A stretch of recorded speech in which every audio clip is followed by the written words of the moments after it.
Welcome to the deep dive. Today we're jumping into Carley Fortune's novel, This Summer Will Be Different. Yeah, it's a great one. Our mission really is to unpack how what starts as maybe an impulsive summer thing actually turns into this whole journey of self-discovery. And it really challenges ideas about loyalty, friendship, and figuring out where you belong. Exactly. We're going to explore all those unexpected connections, personal growth, and, the pull of Prince Edward Island itself. Oh, absolutely. PGI is practically a character in itself in this book. It's not just scenery. Right. It shapes so much. So what makes this story really grab you from the start? Well, like you said, the island, it's more than just this pretty backdrop. It feels like it mirrors Lucy's own changes, her internal journey. That's a great way to put it. Yeah, the island sort of pushes her, helps her figure out what home even means, emotionally and physically. Okay, so let's set the scene. This whole thing kind of kicks off 5 years before the main story. Right, the flashback. Lucy Ashby has just quit her job, a PR job, and she heads to PEI for a girls' trip with her best friend, Bridget. She's basically looking for a break. A distraction, yeah. But then she meets Felix Clark. He's a local guy shucking oysters. And the description? His iceberg blue eyes, the tan, the T-shirt? Yeah, the white T-shirt strained against his arms. The book makes it clear the attraction is instant, like really instant. It's described as a knowing, a need, a want, electricity. Just passing between them. That immediate spark, it feels almost fated, doesn't it? But it instantly sets up this massive tension. Totally. That desire versus loyalty thing. What does that kind of instant connection tell us about the choices Lucy's facing, even before she knows the full story? Well, that raw attraction is just key, isn't it? It's not just physical. It's like this force that immediately bumps up against the rules she might have had for the trip. Unspoken rules, maybe. Yeah, and it hints at the tough choices coming. This chemistry, it creates this underlying tension that lasts even 5 years later. They're kind of dancing around it. Definitely. And then things get even more complicated pretty fast. Right, that first real conversation. Felix cuts his wrist shucking oysters, Yeah. and Lucy jumps in to help. Quick thinking. And this, accidental moment, it lets them drop their guard. And the banter starts. Yeah. Playful, bit flirty. Totally. It really cements that chemistry. He's teasing her about beautiful women and blunt objects. Classic Felix wit, even then. But then, the morning after, they spent the night at his place, this really charming house. Gray cedar shingles, yellow door. Sounds all the way. It does, but Felix just casually drops the bombshell. The big one. Bridget's my sister. Oof. Record scratch. Exactly. And suddenly, Lucy's rule number 3 for the trip, the one she hadn't even really articulated yet, don't fall in love with my brother, is completely shattered. And that reveal, Felix being Bridget's brother, it throws that loyalty versus desire conflict right into the spotlight. Right. Lucy's immediately stuck keeping this massive secret from her best friend. And that secret, it dictates so much of how she acts and feels for the rest of the story. It's the origin of all those rules she keeps trying and failing to follow. So let's jump forward. Present day. Lucy's back in Toronto. She's running in Bloom, the flower shop she inherited from her Aunt Stacy. Who passed away the year before, right? Which adds another layer. Yeah, exactly. And Bridget is still her rock, her loudest cheerleader. Always supportive. Bridget's deep in wedding planning, and Lucy's pouring everything into the flowers for this amazing greenhouse display she's designing. Wants to make Bridget cry in a good way. Totally. It's her thank you for all that support. And Bridget herself, she's described as so confident, capable, very orderly, which is interesting compared to her parents, Ken and Christine. Oh, yeah, they're much more free-spirited. That contrast is important, I think. It explains Bridget's need for control, maybe as a reaction to her parents, and it kind of sets up the mystery around why she suddenly acts so out of character. Right, because then the phone call happens. Bridget calls Lucy from PEI, from Summer Wind, the family home.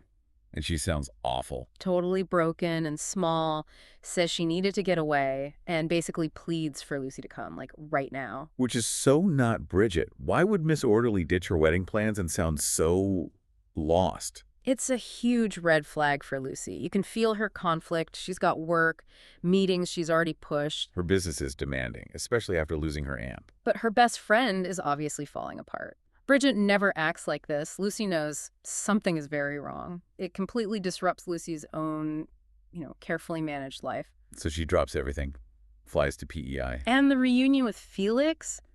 predictably awkward. Super awkward. He's guarded, right? Not his usual self. Yeah, the sparkles are gone. But then there's this tiny moment.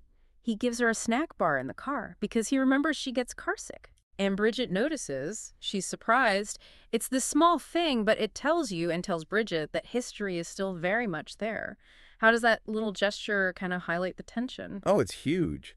It makes Lucy feel like a teenager caught doing something wrong, like her parents have returned home early.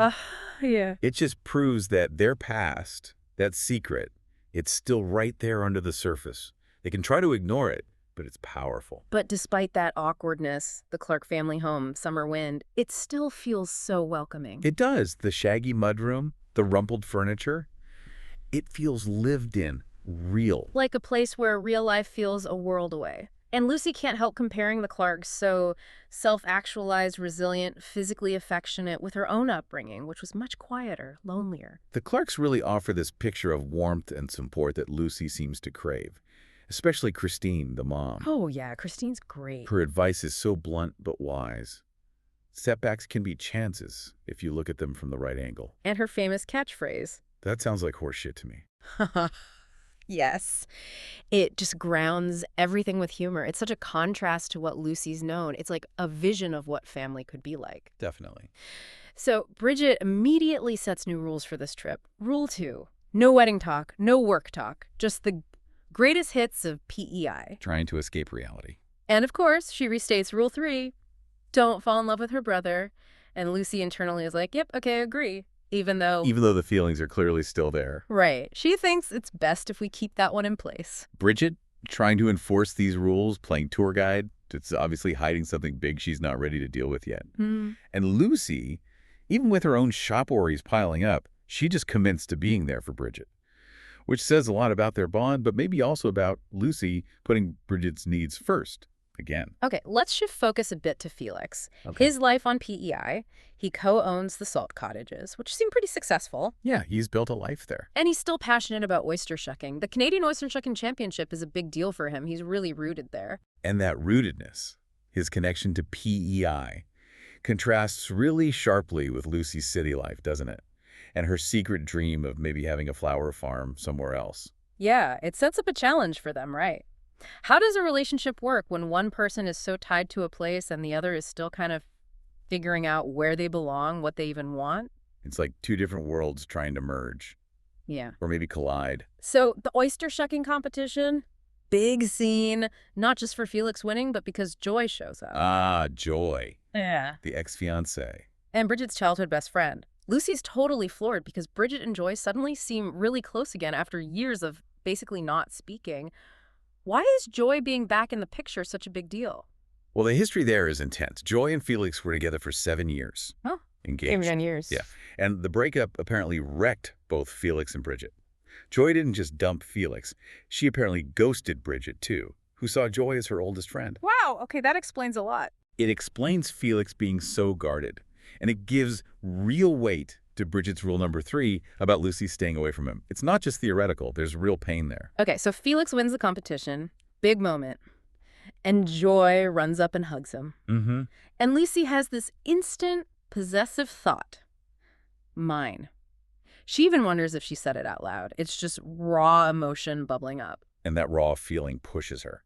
Right after that, she confronts Felix on the beach. Yeah. And he throws it back at her. Right. Friends.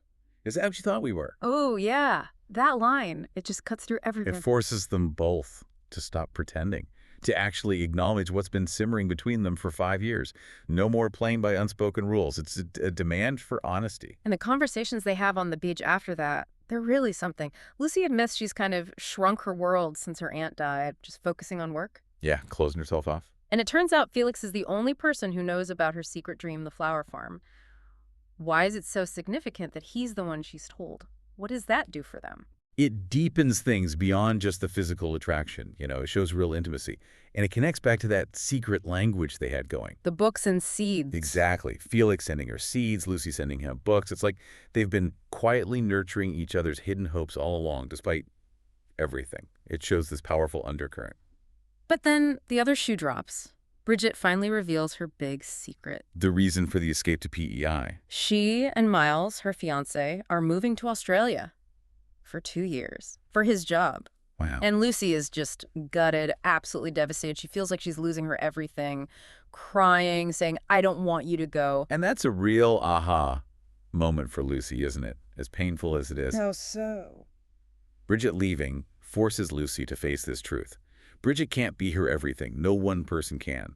It pushes Lucy to reconnect with other people, other friends, but mostly to rely on herself. Right. It tackles her codependency, maybe her loneliness. It really echoes what her Aunt Stacy advised. Live your life fully for yourself. And then finally, the big confession between the friends. Lucy admits about her and Felix. Only to find out. Bridget knew all along, or at least suspected strongly. Her line, the pull-out sofa make a very loud screech. Haha, perfect Bridget. Yeah. It breaks the tension. It totally does. Brings some much-needed honesty and even humor. And that mutual confession, even if it's a bit awkward at first, it's so important for their friendship. It clears the air, lets them build on a stronger, more honest foundation, shows that real friendship can handle the tough stuff. So after all that emotional turmoil and growth, Lucy goes back to Toronto, but she's different. Definitely changed. She realizes she still loves floristry, but she makes this huge decision. She's going for the flower farm dream, and she takes action, buys land on PEI, Point Prim Road, Well, bold move. and then tells Felix, who's completely stunned. And this really feels like she's listening to her Aunt Stacy's advice, right? She's not just dreaming, she's doing. Taking charge of her own happiness, building the life she wants. It's huge growth. But what's Felix's reaction? It's interesting. He's hesitant at first. Yeah, he says something like, he wants her there for the right reasons, not just because she needs an escape from her life. Right. He wants her to be running with him, not just him, away from something else. Which shows how much he's grown to. He wants something real, committed. He needs to know she's choosing this, and him, from a place of strength and desire, not desperation. It's actually very loving, considering their history. Then comes the big emotional climax. Lucy lays it all out there. You are in every one of my dreams. I came here to ask whether I'm in any of yours, too. So vulnerable, so direct. And it leads to this incredibly tender kiss described as reverent, like slow and sweet as jam. And Felix just says they fit perfectly together. And that's it. Lucy finally claims what she wants, speaks her truth. And Felix fully embraces it, moving past his guardedness. It feels earned, built on more than just that initial spark. It's built on years of connection. The book wraps up with this lovely epilogue, a glimpse into the future. Felix and Lucy's place, Primfield House, on PEI. The modern farmhouse, the greenhouse, the barn foundation. Yeah, you see their shared life. Felix building a vegetable patch, a playground for Bridget's daughter, Rowan. It's a picture of a life they built together. It really brings home what the author called it, a love letter to PEI, to best friends, and to finding joy and, well, fun in the life you choose to build. It's the payoff for their whole journey. And there's that great full circle moment in Bridget's housewarming speech. She admits she was desperately homesick for the island while she was away, but she also found her own happiness. Yeah, that nails the themes of belonging, connection not just to a place, but to people and to yourself. Finding home within. So recapping Lucy's journey, she goes from being this conflicted florist, haunted by a secret, to this woman who confidently builds her dream life, her dream home, with Felix on PEI.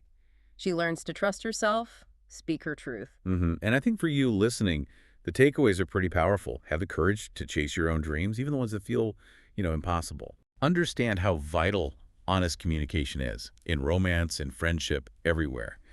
And remember that home, it isn't just a dot on a map. It's often about the people you build with and that sense of belonging you find inside yourself. That is a powerful thought, so maybe something to think about. What impossible dream are you holding on to? What if it's just waiting for you to claim it? And who are the people in your life, your Felix or Bridget, who might actually help you get there? Definitely something to ponder. We'll leave you with that until our next deep dive.